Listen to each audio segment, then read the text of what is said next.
Welcome to the market money magnet guys. आज हम यहाँ इस वीडियो में बात करने वाले हैं हिंदुस्तान जिंक के बारे में। अगर हिंदुस्तान जिंक का अगर आप परफॉर्मेंस देखें फ्राइडे के दिन तो क्लोजिंग पर ही 6.25% से ज़्यादा की गिरावट थी और ओवरऑल मार्केट में अगर हम देखें तो 7% से ज़्यादा की गिरावट हमें हिंदुस्तान जिंक में देखने को मिली थी। हिंदुस्तान जिंक वैसे तो one of the largest zinc production वाली कंपनी है। अब तक के इसका ट्रैक रिकॉर्ड बहुत ही बढ़िया रहा है, लेकिन इसको लेकर 3 बड़ी खबरें चल रही है जिसके चलते कि हम कह सकते हैं कि फ्यूचर में अब हिंदुस्तान जिंक जो है इतना बेनिफिशियल हमें देखने को नहीं मिलने वाला है एज अ शेयर होल्डर, या इससे जो हमें एक लार्जर बेनिफिट हो रहा था अब ये हमें फ्यूचर में नहीं देखने को मिलेगा। एज वेल एज अब तक ये प्रॉफिट बुकिंग कंपनी थी, अब थोड़ा इसमें जो है हमें निगेटिविटी देखने को मिलेगी, या अब इसका जो प्रॉफिट जनरेट करने का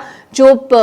स्पीड था वो अब हमें ड्रॉप होता हुआ देखने को भी मिलने वाला है। इस वीडियो में आज हम ये तीनों रीजंस भी जानेंगे जिसके चलते अभी भी हिंदुस्तान जिंक जो है ये निगेटिविटी में है और फ्यूचर में भी कांस्टेंट हमें और निगेटिविटी इसमें देखने को मिलने वाली है।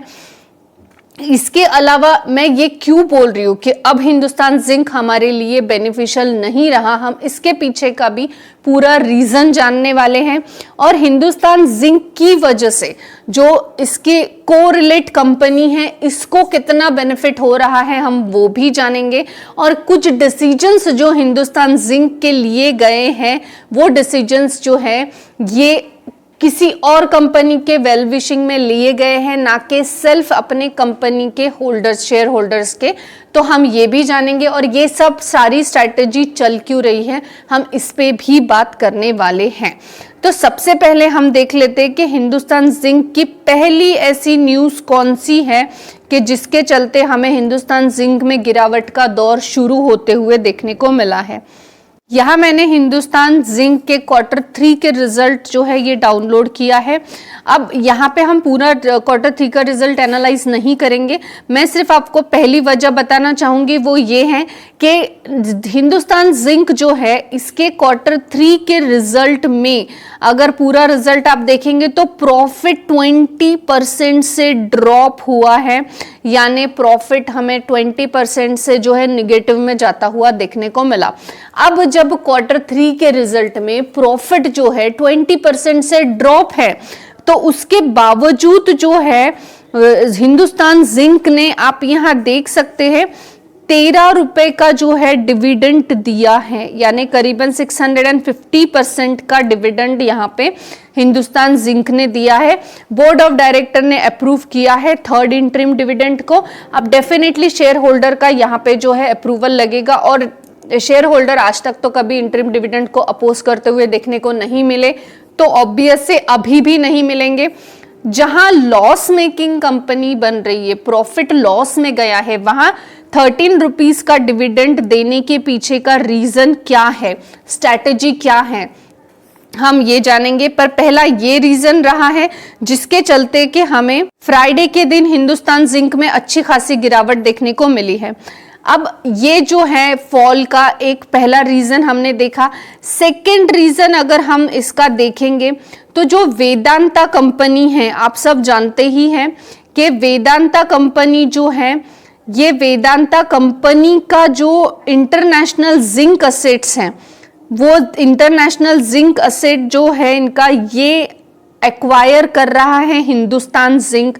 अब आप बोलेंगे ये तो अच्छी बात है क्योंकि एक्विजिशन बढ़ रहा है, कंपनी का एक्सपांशन बढ़ रहा है। तो गाइस हिंदुस्तान जिंक जो एक्वायर करने जा रहा है वेदांता का इंटरनेशनल जिंक एसेट,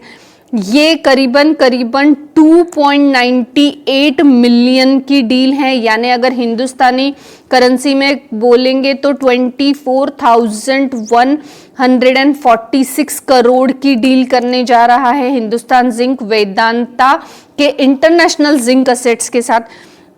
अब ये तो पॉजिटिव होना चाहिए था बट ऐसा है नहीं। अब इसके पीछे का रीजन क्या है,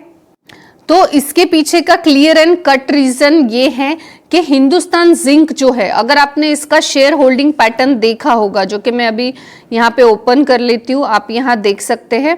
कि हिंदुस्तान जिंक का शेयर होल्डिंग पैटर्न में अगर आप प्रमोटर की होल्डिंग चेक करेंगे तो वेदांता लिमिटेड जो है इसकी प्रमोटर की होल्डिंग 64.92% है। यानी हम कह सकते हैं कि वेदांता की ही कंपनी हिंदुस्तान जिंक एक तरह से ये है। दोनों एक ही सिक्के के दो नाने हैं, ऐसे दो साइड्स है एक नाने के, ये हमें देखने को मिल रहा है। तो वेदांता की ही अगर कंपनी हिंदुस्तान जिंक है तो अपनी ही कंपनी का उन्होंने इंटरनेशनल जिंक असेट्स जो है ये अपने ही कंपनी का उन्होंने 24,146 करोड़ में बाय किया है।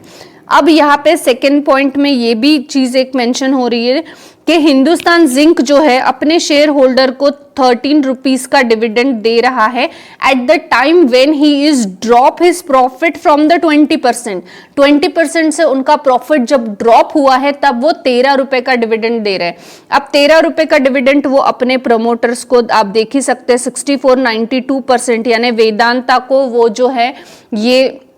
डिविडेंड मैक्सिमम देख रहे हैं। आप यहां देख सकते हैं पब्लिक सिर्फ 1.65% पर ही देखने को मिल रही है। अब हिंदुस्तान जिंक अपने ही शेयर होल्डर को 13 रुपए का डिविडेंड दे रहा है, इसका बेनिफिट सिर्फ और सिर्फ हमें वेदांता को देखने को मिल रहा है सबसे ज्यादा। अब वेदांता हिंदुस्तान जिंक में सबसे बड़ा प्रमोटर है, ऑब्वियस है सबसे बड़े प्रमोटर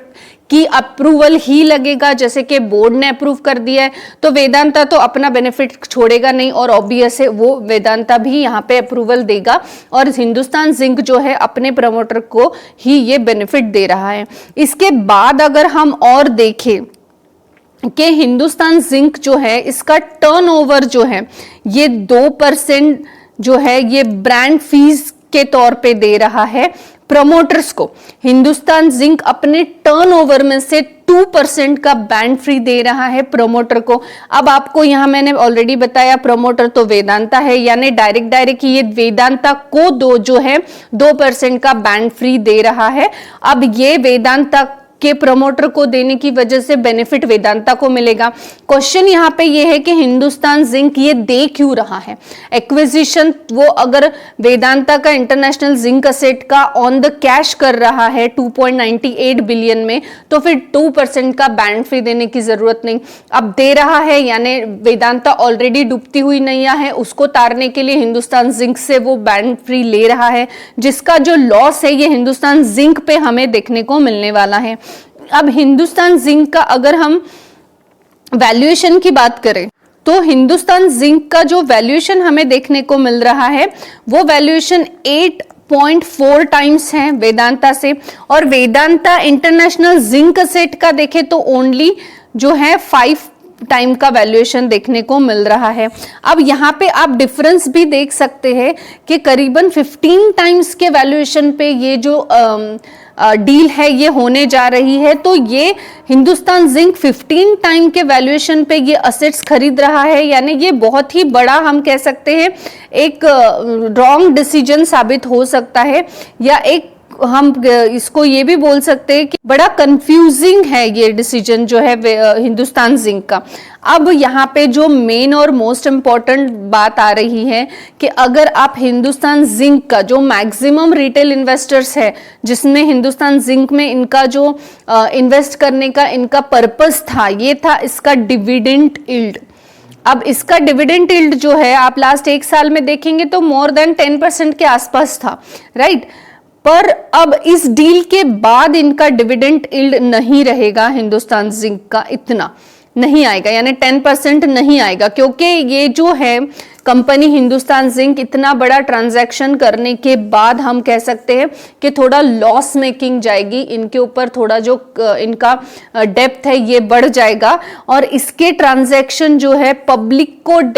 मोस्ट इम्पॉर्टेंटली जो है ये ट्रांजैक्शन का जो बेनिफिट है ये कहीं भी हमें पब्लिक को देखने को नहीं मिल रहा है। जो भी बेनिफिट हो रहा है इस ट्रांजैक्शन का पूरा प्रमोटर के लिए हो रहा है, और आपको पता ही है यहाँ पे प्रमोटर वेदांता लिमिटेड है, यानी वेदांता लिमिटेड को ये ट्रांजैक्शन का पूरा बेनिफिट हो रहा है, बाकी किसी को भी देखने को नहीं मिल रहा है, जिसके चलते कि हमें जो है हिंदुस्तान जिंक में गिरावट देखने को मिली, और ये कांस्टेंट आगे कुछ दिन हमें और भी देखने को मिलने वाली है। यहाँ पे जैसे कि हमने देखा मोस्ट इम्पॉर्टेंटली जो है 3 रीजन है जिसके चलते कि हिंदुस्तान जिंक जो है ये ऑलरेडी लॉस में है और आगे भी ये लॉस मेकिंग कंपनी बनने की कगार पर देखने को मिल रही है। सबसे पहला तो Q3 के रिजल्ट जो कि हमें खराब देखने को मिले हैं, जो प्रॉफिट है ये ड्रॉप हुआ है 20% से, स्टिल इन्होंने 30% का डिविडेंड दिया है और ये डिविडेंड के साथ साथ 2% का जो है इन्होंने ब्रांड फीस के तौर पर जो है ये प्रमोटर्स को देंगे। और प्रमोटर जो है वेदांता में, हिंदुस्तान जिंक में वेदांता के देखने को मिल रहे हैं मोर देन 64% के। सेकेंड एक रीजन हमें ये भी देखने को मिला कि जो असेट्स ये बाय कर रही है इसका जो वैल्यूएशन है असेट्स का ये 15 टाइम्स का वैल्यूएशन है हिंदुस्तान जिंक से, जो कि एक लॉस मेकिंग ट्रांजैक्शन हमें देखने को मिल रहा है और इस ट्रांजैक्शन का बेनिफिट भी पब्लिक को नहीं है, सिर्फ और सिर्फ प्रमोटर को देखने को मिल रहा है। अब हिंदुस्तान जिंक के शेयर होल्डर को जैसे कि जो डिविडेंड दिया जा रहा है ये डिविडेंड का बेनिफिट भी कॉमन मैन को नहीं है, पब्लिक को नहीं है, प्रमोटर को है यानी वेदांता को है। तो ओवरऑल जो हिंदुस्तान जिंक का ये ट्रांजैक्शन है सिर्फ और सिर्फ वेदांता के बेनिफिट में देखने को मिल रहा है, नाइदर पब्लिक के नॉर हिंदुस्तान जिंक के। इसके चलते जो हिंदुस्तान जिंक है ये डेफिनेटली अभी भी लॉस में है और भी गिरावट दिखा सकता है। सेकेंड चीज जो मोस्ट इंपॉर्टेंट चीज हिंदुस्तान जिंक के साथ थी वो डिविडेंड। तो डिविडेंड यील्ड इनका लास्ट 1 ईयर का हमने 10% देखा, लेकिन आगे अब ये डिविडेंड यील्ड हमें और भी कम होता हुआ देखने को मिलने वाला है, जिसके चलते कि इस हिंदुस्तान जिंक में बने रहने का ऐसा कोई खास रीजन अभी फिलहाल इस डील के चलते तो बहुत से शॉर्ट टर्म इन्वेस्टर्स को नहीं है, जिसके चलते हमें इसमें कांस्टेंट गिरावट देखने को मिल सकती है। आई होप गाइस आपको इंफॉर्मेटिव लगी होगी। Thanks for watching.